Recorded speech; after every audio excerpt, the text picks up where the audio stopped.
There is a moment, and you will know it when it comes, though you cannot manufacture it or hurry it or force it through sheer force of wanting, when the thing you have been running from stops chasing you and simply waits. It doesn't announce itself. It doesn't arrive with trumpets or visions or the dramatic visitations that belong to the stories you stopped believing. It arrives the way morning arrives, not all at once, but gathering, deepening, pressing against whatever dark you have made your home until the dark cannot hold any more. For Miriam, it arrived on a Wednesday in March. She was 32 years old. She had been in Lagos for 14 months. She had been away from God for 6 years. She was at the office, sitting at her desk at 20 minutes past 8 in the evening, working through the last section of an audit report that was due Thursday morning. The office had largely emptied. The cleaners had come and gone. The air conditioning was running on its night setting, and the only sounds were the low hum of it and the traffic she could hear, distant and muffled, through the sealed windows 22 floors up. She had a glass of water. She had her reading glasses. She had the report. She had, as she always had, everything that was necessary for the work in front of her. What she did not have, what she had not had for a long time, was the ability to pretend she was not tired. Not tired in the body. She was tired in the way of someone who has been holding something heavy for so long that the muscles no longer register the weight, they simply exist in a permanent state of strain. The kind of tired that sleep doesn't reach. The kind that creeps into your face and your posture and your laugh, not making you unrecognizable, exactly, but making you somehow less vivid than you once were, as though some essential brightness had been dimmed. She was looking at a column of figures and not seeing them. She was thinking about her mother's voice. This was happening more often lately, memory surfacing unbidden, breaking the surface of whatever she was doing. Her mother's voice specifically, from specific moments. The way she prayed over Miriam when she was sick, her hand flat against Miriam's forehead, the Igbo words tumbling low and continuous like a river. The way she laughed, full-bodied, uncontained, a laugh that took up space unapologetically. The way she smelled of palm kernel oil and the specific laundry soap she had used for as long as Miriam could remember. They spoke every Sunday, she and her mother. Short calls, 15 minutes, 20. They covered the practical coordinates of each other's lives, health, work, family gossip, money. What they did not cover was the thing between them. The call that Miriam had ended abruptly 6 years ago, and which neither of them had ever fully returned to. They had, by unspoken agreement, papered over it. Built a functional relationship on top of the wreckage. It worked, mostly. Miriam told herself it worked. Sitting at her desk in the empty office, not seeing the figures in front of her, she found herself thinking, I am so tired of the papering over. The thought was sharper than she expected. More honest. Like a door opening in a room she hadn't entered in years. She sat with it. She did not close the door. She called Dr. Chisholm that night, from the car, idling in traffic on the way home. I need to talk to someone, she said. Not about work. There was a pause, and then Dr. Chisholm said, Come on Saturday. Come early. We'll have tea. Dr. Chisholm lived in a flat that smelled of old books and something being cooked slowly in the kitchen. She opened the door in a wrapper and reading glasses and did not comment on the fact that Miriam arrived early, which Miriam appreciated. She was not someone who made you perform a version of yourself before she would let you be real.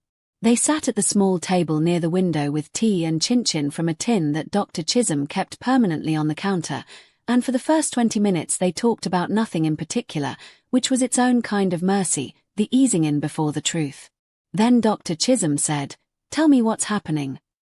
And Miriam told her. Not everything. Not all at once.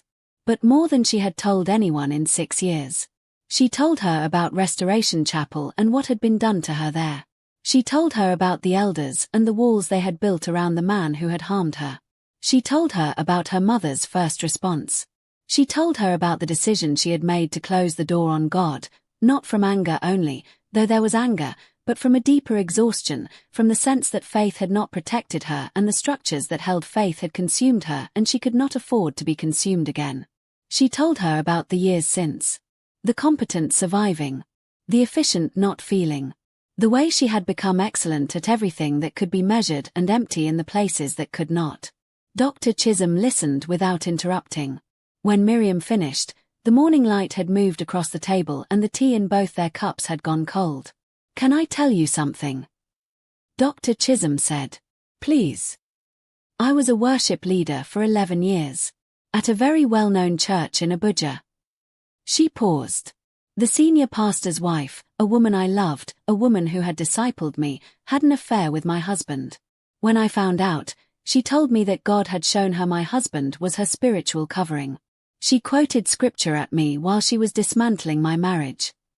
She looked at Miriam steadily. "I know the specific thing that was done to you. Where someone takes the vocabulary of the holy and uses it to cover something terrible. Where the very language you learned to love God with becomes the instrument of your harm." Miriam was very still. "What did you do?" she asked. "I left. The church, the marriage, everything. I spent 4 years not talking to God." A pause. "Not because I stopped believing he was there. I knew he was there. I was just so angry with him. So betrayed. So sure that if he was allowing these things to be done in his name, then I wanted no part of whatever he was running." "What changed?" Dr. Chisholm was quiet for a moment. "I got to the end of the anger," she said finally. "I don't mean I stopped being angry. I was angry for a long time after that. I mean I got to the bottom of it. I started to realize that what I was angry at was not God. What I was angry at was what people had done with God's name. And those are not the same thing, Miriam. A man who picks up a knife and cuts someone with it has not made the knife evil. What he has done is use a thing that is not his in a way it was not made for." "But God could have stopped it," Miriam said, and her voice was steady but her chest was not. "If he's who they say he is, he could have stopped it." "Yes," Dr. Chisholm said. "He could have." She did not try to explain this. She did not offer the theological architecture that people usually reached for when this question came up, the free will argument, the long view of suffering, the insistence that everything happens for a reason. She just sat with the honest weight of it. "I don't have an answer to that," she said. "I genuinely don't. I know what I came to believe, which is that his not stopping it in the moment does not mean he was absent. That sometimes he works in the aftermath of devastation rather than the prevention of it. That he is in the rebuilding. But I will not tell you that answers the question of why he allowed it. I don't think this side of eternity you will get a satisfying answer to that." Miriam felt something move in her throat. Not tears, not yet, but the precursor to tears, the tightening, the pressure. "Then how do you go back?" she asked.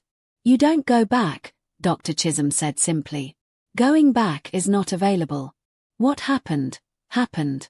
The Miriam who walked into that church at 23, she is gone. She cannot be retrieved. What is available is going forward. Being the woman you are now, with everything she has been through, everything she knows, all the scar tissue and all the resilience and all the hard-won understanding, and finding out what faith looks like for that woman." She leaned forward slightly. "The faith you need now is not the faith your mother gave you.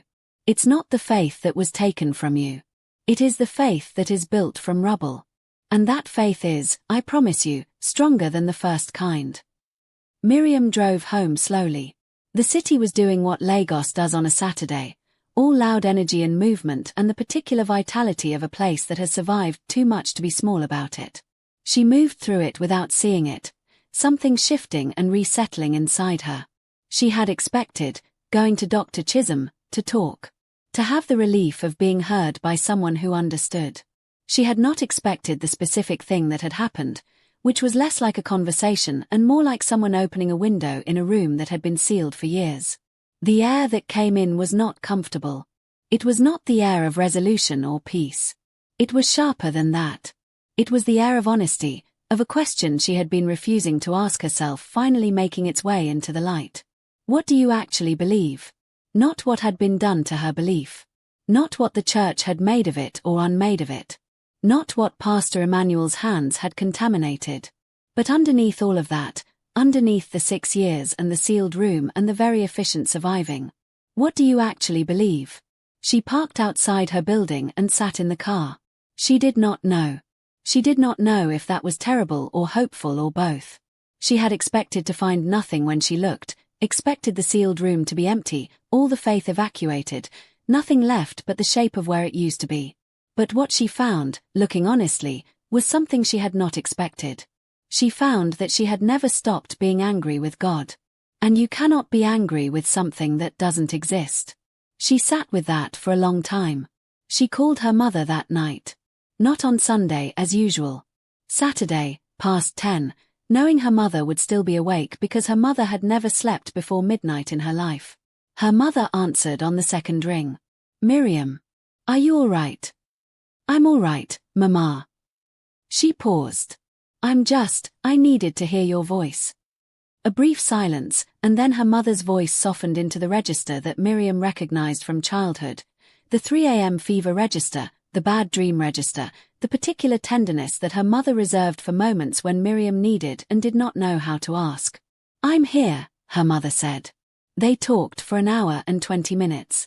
They talked around the old wound for most of it, but at the end, Miriam said, "Mama, what you said when I called you 6 years ago. When I told you what happened." A long pause. "Yes," her mother said quietly. "I know you didn't understand. I know you were trying to protect your faith in the things you had always believed in. I know that what I was telling you was difficult to hold." "Miriam, I'm not calling to punish you, Mama. I'm calling because I need you to know that it hurt me. More than I've let you know. And I need to say that out loud so we can," she stopped. Breathed. "I'm trying to come back from somewhere, and I can't do it while I'm carrying this between us." She heard her mother crying. Not the quiet, polite tears that people cry when they are performing sorrow. The other kind, the ragged, reluctant kind that comes when something you have been holding finally breaks open. "I believed you," her mother said, "through it. I believed you from the beginning. I was afraid. I was so afraid of what it meant, of what I would have to face about the church, about the people I trusted. And I let my fear make me a coward. I let my fear make me choose wrong." Her voice dropped to almost nothing. "I'm sorry, my daughter. I have been sorry for 6 years." Something in Miriam's chest, that stone, that careful stone, cracked. Not broke. Not shattered. Cracked. A single clean fracture, like the first line of a dam before the water finds its way through. She cried. Finally. For the first time in 6 years, she cried the way it needed to be cried, without management, without the careful rationing of feeling that surviving requires. She cried for the 24-year-old she had been, so hungry and so trusting. For the Thursday evenings and what had been taken. For the elders in their room explaining her own experience to her. For the years of exile she had carried alone. For the mother who had failed her and loved her and had been carrying the failure privately all this time. For the faith she had put away, the prayers she had stopped praying, the God she had tried to need. She cried until there was nothing left to cry. And on the other end of the phone, her mother stayed. Did not try to fix it. Did not quote scripture, not yet. Just stayed, making the small sounds that mothers make when they are holding their children across distance, when the only thing they have to offer is presence and they offer it completely. After she hung up, Miriam sat in the silence of her apartment for a long time. Then she did something she had not done in 6 years. She talked to God. Not prayed. She was not ready to call it prayer. Prayer felt like a return to something that required more of her than she currently had to give. But she talked. The way you talk to someone you have not seen in a long time, someone with whom there is unfinished business, someone you have not forgiven yet but have decided, after much deliberation, to address. She said, "I don't know what I think about you." She said, "I'm angry. I have been angry for 6 years and I think I will be angry for longer." She said, "But I am also here. I am still here. And I don't know what that means, but it seems like something." The apartment was quiet. She did not hear a voice. She did not feel a warmth descend. There was no sudden lifting of the weight she had been carrying, no miraculous resolution of the 6 years of absence. This was not that kind of story, or if it was not at that moment yet. But the silence after she spoke was different from the silence before. It was inhabited. She did not know if she was imagining it.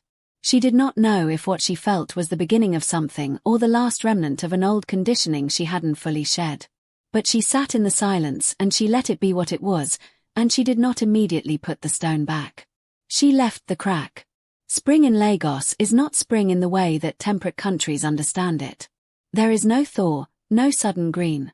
Lagos is simply Lagos, hot, wet in the rainy season, drier in the harmattan, continuously itself. But something in Miriam had shifted, and the world looked different in the way the world always looks different when something inside has changed. Not objectively different. Subjectively. As though someone had adjusted the light. She went back to therapy. Not because Dr. Chisholm told her to, she had simply mentioned, in passing, a woman she knew who was excellent and who did not flinch from complexity. Miriam made the appointment herself. The therapist's name was Dr. Funke Adeyemi. She had the specific quality of stillness that good therapists have, not absence but intention, a quality of attention so full that you felt you had the entire room. In their first session, Miriam said, "I need you to know up front that I was spiritually abused. That the abuse was done by someone who used God as the instrument. And that I have been avoiding anything that looked like faith for 6 years as a result. So if this process goes anywhere near that territory, I need to know that you understand what happened in there and won't try to tell me to forgive too fast or return to church too soon or minimize what was done to me." Dr. Funk looked at her with steady, unhurried eyes. "I hear you," she said. "And I want you to know that what was done to you is something this room will not minimize or explain away. Your anger is appropriate. Your distance is understandable. And healing does not require you to return to any particular place. It requires you to return to yourself." Miriam exhaled for what felt like the first time in years. The work was slow. It was not linear. It was not the kind of healing that proceeds tidily from one stage to the next, each step building upon the last, the arc curving confidently upward toward resolution. It moved sideways and backward, and sometimes it seemed to move not at all, and there were weeks, many weeks, where she questioned whether she had been fooling herself, whether the crack in the stone was actually progress or simply a new kind of wound. She learned, in those sessions, to name what had been done to her with precision and without diminishment. She learned that there was a name for it: spiritual abuse, coercive control, pastoral grooming, and that naming it did not make it smaller. It made it clearer. Made it possible to look at directly instead of through the distorting lens of shame. She had carried shame for 6 years. She carried it the way women who have been abused by powerful men always carry it. Backward, somehow, the shame running in the wrong direction, attaching itself to the victim instead of the perpetrator. She had told herself she should have seen it. Should have known. Should have been less hungry for belonging, less susceptible to the particular warmth of feeling chosen.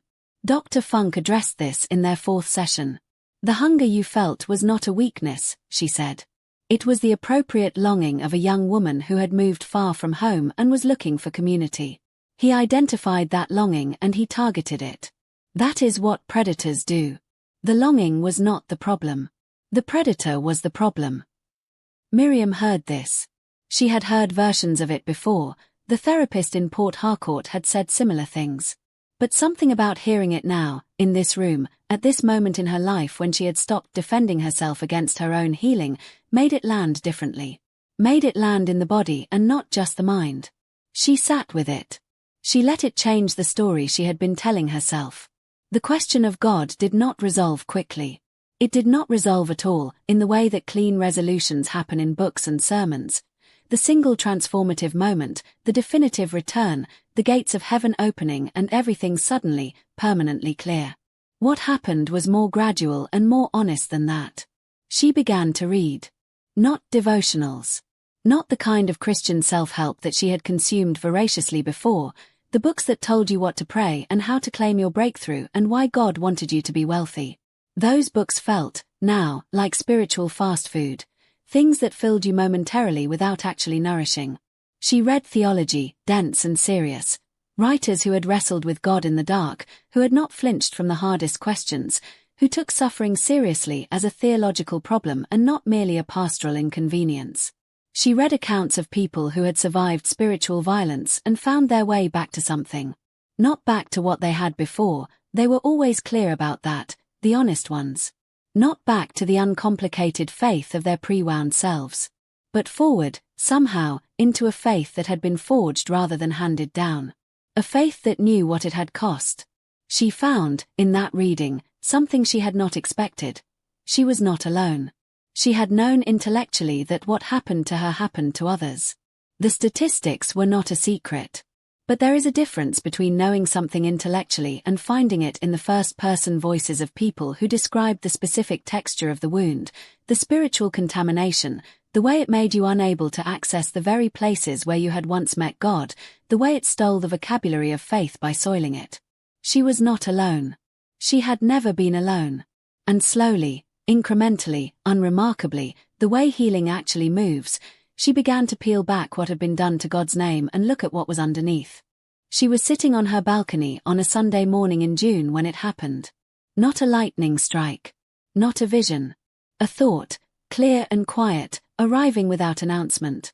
He was there. She had been watching the morning come in over the rooftops of Soyulia, that particular Lagos morning quality, before the heat arrived, when the light had a cleanness to it and the city was briefly, momentarily gentle. She had been holding a cup of tea. She had been thinking about nothing specifically. And the thought arrived. He was there. Not, he allowed it to happen. Not, he could have stopped it and didn't. Not any of the theological frameworks she had been tentatively, guardedly rebuilding. Just the simple, specific thought that in the room where she had been most alone, most abandoned, most used and discarded and told it was holy, he had been there. Not preventing it. Not announcing himself. Not doing any of the things she had once demanded God do. But present. She thought about the days after. The numbness. The driving home with steady hands. The sitting in the car for 45 minutes outside her apartment. She thought about all the moments since, the therapist who had appeared at just the right time, the visiting minister who had taken the risk of speaking to a stranger, Dr. Chisholm at a dinner table in December. She thought about her mother staying on the phone while Miriam finally, fully, fell apart. She thought about Remy on a balcony in Bagada saying, "I think some things go underground. I think they wait." She thought about all the moments she had been held without knowing she was being held. And the thought arrived quietly, simply, without fanfare. Nothing was wasted. Not, the pain was worth it. That was too clean a formula for what she had endured. Not, God caused this so that good could come from it. She could not accept a theology that made her suffering someone's instrument. But rather, out of this, something was being made.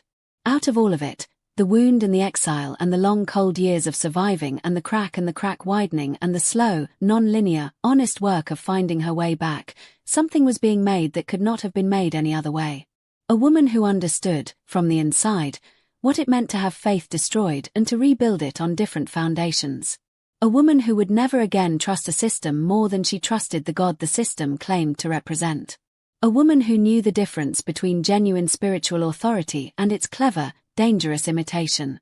A woman who had lost everything she thought she knew about God and found, at the bottom of the loss, that she still believed in him. Not in the same way, not in the unexamined way of childhood, but in the way that knows what it costs. In the way that has been tested. She sat on the balcony in the June morning light and something in her chest, not the stone, not anymore, but the space where the stone had been, opened. She did not go to church that day. She was not ready for church, and she was beginning to understand that not being ready for church did not mean not being ready for God. Those were different things. She had confused them for a long time. She had thought that leaving the institution meant leaving the presence. She had not understood that the presence was not housed in the institution. That the institution, at its best, pointed toward the presence. That the presence itself was not contained by walls or platforms or the words of men who claimed to carry it. She sat on the balcony and she talked to God again. This time it was different.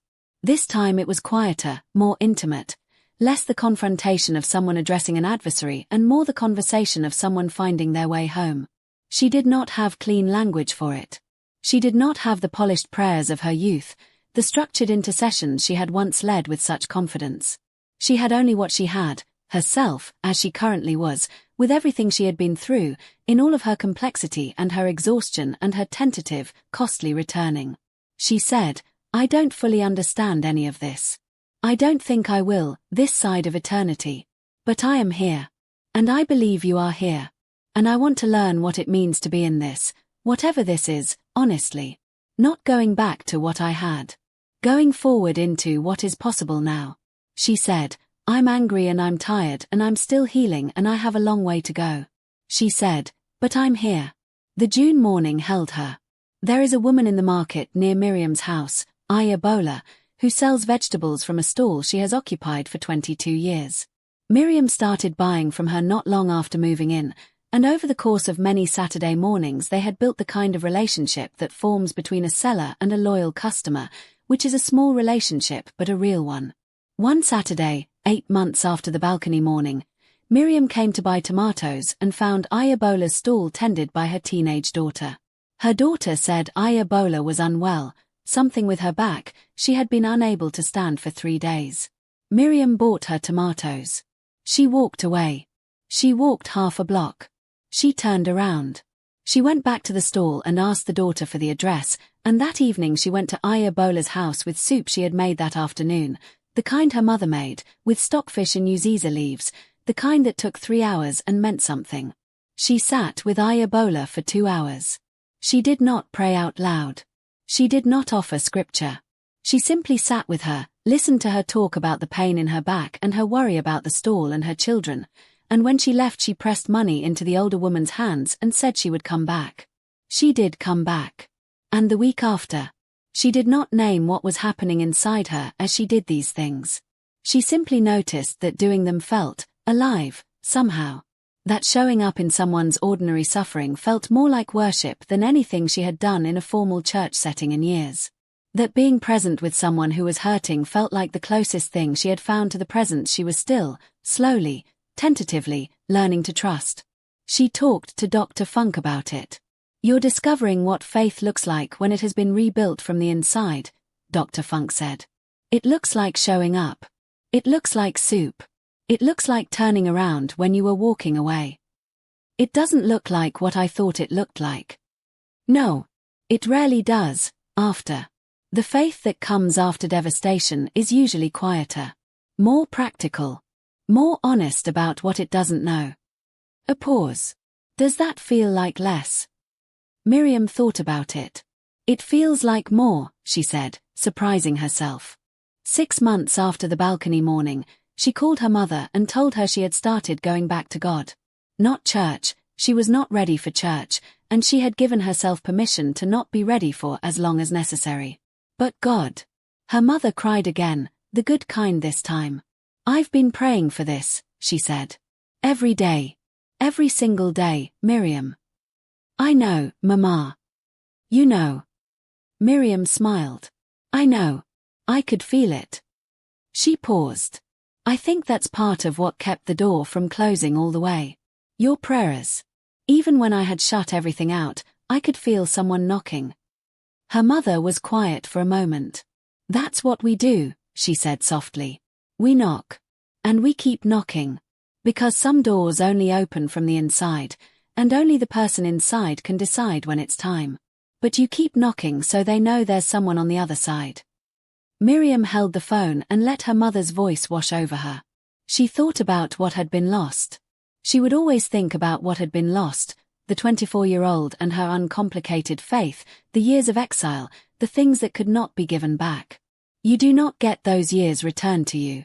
You do not get the before version of yourself, the one who had not yet learned what hands can do when they claim to be holy.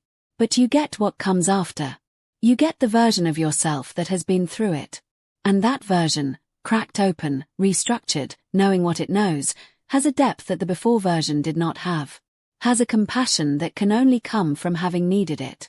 Has a faith that has been tested until it is not assumption anymore but conviction. Has, perhaps, the very particular and irreplaceable usefulness of someone who has been to the bottom and made it back. In November, Miriam attended her first church service in 6 years. It was not Restoration Chapel. It was not anything like Restoration Chapel. It was a small congregation that met in a community hall in Yaba, maybe 80 people, led by a woman pastor whose preaching style was conversational and careful and entirely devoid of the performance that Miriam had learned to be wary of. There were no large screens. The sound system was adequate rather than impressive. The people around her were unremarkable in the way that real people are unremarkable, varied, imperfect, present. She sat in the back row. She cried through the entire worship set. She could not have explained exactly why. It was not sadness and it was not quite joy. It was the feeling of returning to a language you had convinced yourself you had forgotten, and finding that your mouth still knew the shapes of the words. It was the feeling of something dormant finding its way back to the light. She did not go to the front when the pastor offered prayer. She was not ready for hands-on prayer. She might never be ready for hands-on prayer, and she had made peace with that, mostly. There were things the wound had taken from her permanently, and demanding that they be returned was a form of self-punishment she was learning to release. But she sat in the back row, and she sang, quietly, for the first time in 6 years. And the woman who had been given a gift of worship since she was 9 years old and had buried it under 6 years of necessary silence, that woman sang. And something in the room received it. She started writing. Not for publication, not initially. Just a private document on her laptop, untitled, begun one evening when she found herself needing to put things in order. She wrote about what had been done to her. She wrote about the mechanics of it, the grooming, the spiritual manipulation, the specific ways that God language had been weaponized against her. She wrote about the elders and what they had done. She wrote about her mother's first response, and then about her mother's late-night phone call and everything that had opened in its wake. She wrote about the 6 years. She wrote about the crack, and the crack widening. She wrote about soup for Ebola. About Dr. Chisholm at a table in Bagada. About Remy on a balcony saying some things go underground, I think they wait. About the balcony morning and the thought that had arrived so quietly, so simply, without announcement. Nothing was wasted. She wrote about what she now understood that she could not have understood before, that the faith she was building now, in the wreckage of the first one, was something that no one could take from her. Not because she was unreachable. She had learned she was very reachable. She was a human being and human beings were reachable, vulnerable, capable of being wounded in their holiest places. But because this faith was not mediated by an institution or a personality or a man who stood between her and God and claimed to be the bridge. This faith was direct. Hard-won. Built on the specific terms of her own encounter with a God who had been present even in the room she most needed him to speak in and most experienced his silence. She did not understand the silence. She still did not understand it. She was 32 years old and she had decided she might not understand it in this lifetime and that she could live with that, not comfortably, not without questions, but honestly. She was learning that faith which does not contain honest questions is not faith. It is performance. And she was done with performance. The document grew. Pages. Then tens of pages. Dr. Funk asked, one session, if she had considered sharing it. Miriam was quiet. There are other women, Dr. Funk said. There are women right now sitting in churches with men who are doing what was done to you. There are women who left God 6 years ago and are surviving very efficiently and have not met anyone who understands. There are women who are afraid that what was taken from them is gone permanently. She paused. You know something now that is very expensive. You paid a great deal to know it. I know, Miriam said. Expensive things are meant to be shared. She did not become an activist. She did not start a ministry.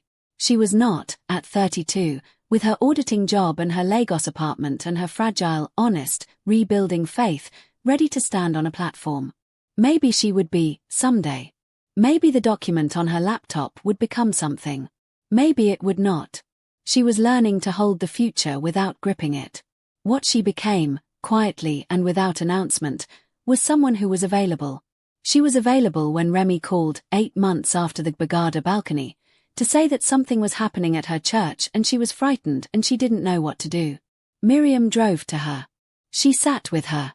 She said the things that needed to be said, not from a position of having all the answers, but from the position of someone who had been in the dark place and knew what it looked like from the inside.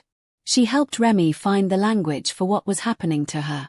She helped her understand that the discomfort she felt was not a failure of her faith but information about her situation. She drove her to the police station. She sat with her through the report. She called Dr. Funk on her behalf. When it was over, when Remy was safe and the process had begun, Remy looked at her and said, "How did you know what to do?" Miriam thought about that. "I didn't know what to do," she said. "I knew what had been done. Those are different things. But knowing what had been done, going through it myself and making it all the way to the other side, that taught me how to see it when it was happening to someone else." She paused. "I think that's what the whole thing was for," she said. "Not that it should have happened. Not that it was worth it in some clean transactional sense. But that on the other side of something that was meant to destroy you, if you let it become something you can carry, you can go back into the dark places and find the people who are still in there." She thought about the visiting minister in Restoration Chapel, 6 years ago. The woman who had appeared at the right moment, whose name she had never learned, who had looked across the platform with the eyes of someone who recognized what she was seeing. She had gone into that building that Sunday not knowing what she would find. She had offered what she had, which was the knowledge of what it looked like from the inside. The card she had pressed into Miriam's hand. Miriam had never called the number on it. But she had kept the card for 3 years before throwing it away. And she had not thrown it away because it was useless. She had thrown it away because she no longer needed it to hold the memory of what it represented. Someone had come back for her. Someone with scars had chosen to go back into the place where they had been wounded, and had found her there, and had said, "I see you. I know what this is. You deserve to be free." Miriam was becoming that person for someone else. 2 years after the balcony morning, Miriam sat in the small Yaba church on a Sunday and listened to the woman pastor preach from Isaiah 61. To give them beauty for ashes, the oil of joy for mourning, the garment of praise for the spirit of heaviness. She had heard this passage her whole life, had read it and sung it and believed it in the uncomplicated way of someone for whom suffering had not yet fully arrived. She had heard it during her years away and felt nothing, or worse, felt the particular bitterness of someone who has been told a beautiful thing that does not match their experience of the world. Now she heard it differently, not as a promise that the ashes would be undone. You cannot undo ashes. What has burned, and the pretending that it did not is not faith, it is denial. But as the statement of something she had slowly, painfully, over years of honest work, come to know from the inside. That what was ruined is not beyond reach. That what was taken is not the final word. That the God she had left and returned to and was still, daily, learning to trust, that he does not waste devastation. That he is in the business of the afterward. Of what can be made from what remains when the fire has gone out. Of the woman who stands in the ruins of her own faith and finds, in the standing, something she could not have had any other way. Miriam was not who she had been at 23. She was not who she had been at 26, when the stone went in. She was not who she had been at 30, surviving efficiently and telling herself it was fine. She was someone else. Someone built from all of those women but not reducible to any of them. Someone who carried the wound without being defined by it. Someone who had lost everything she thought she knew about faith and found, at the bottom of the losing, that faith itself, the real thing, the unconditioned thing, the thing that did not require an institution or a personality or a performance, was still there. Had always been there. Waiting.